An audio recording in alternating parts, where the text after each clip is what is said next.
ജിമ്മിൽ പോകുന്നവർക്ക് ഒരു ദിവസം ഒരു മസിൽ ഗ്രൂപ്പ് വെച്ച് ചെയ്യുന്ന ബ്രോ സ്പ്ലിറ്റ് അപ്പർ ബോഡിക്ക് കിട്ടുന്ന അത്ര ട്രെയിനിങ് വോളിയം ലോവർ ബോഡിക്ക് കിട്ടൂല. ഇതിൻ്റെ ഏറ്റവും വലിയ മിസ്റ്റേക്ക് എന്ന് പറയുന്നത് ബൈസെപ്സ് പോലത്തെ ചെറിയ മസിൽ ഗ്രൂപ്പിന് പോലും ഒരു ദിവസം മാറ്റി വെക്കുമ്പോൾ ക്വാഡ്രൈസെപ്സ്, ഗ്ലൂട്ടസ് തുടങ്ങിയ വലിയ മസിൽ ഗ്രൂപ്പ് അടങ്ങിയ ലെഗിന് എല്ലാം കൂടി ചേർത്തിട്ട് ഒരു ദിവസം ചെയ്യുന്നുണ്ടാവുക.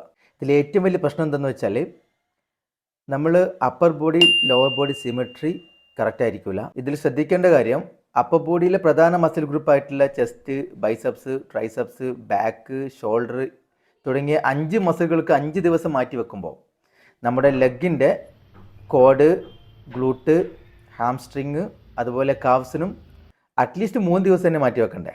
ഇനി അങ്ങനെ ചെയ്തു വരികയാണെങ്കിൽ തന്നെ നമ്മളെ മൊത്തം ശരീരത്തിൽ പ്രധാന മസിൽ ഗ്രൂപ്പ് കവർ ചെയ്യണമെന്നുണ്ടെങ്കിൽ ഏകദേശം 2 ആഴ്ച പിടിക്കും. അപ്പോൾ നല്ലത് കൂടുതൽ മസിൽ ഗ്രൂപ്പ് ഒരു ദിവസം ചെയ്യുന്ന upper body, lower body, push pull leg പോലത്തെ വർക്കൗട്ട് സ്പ്ലിറ്റ് അല്ല കൂടുതൽ നല്ലത്.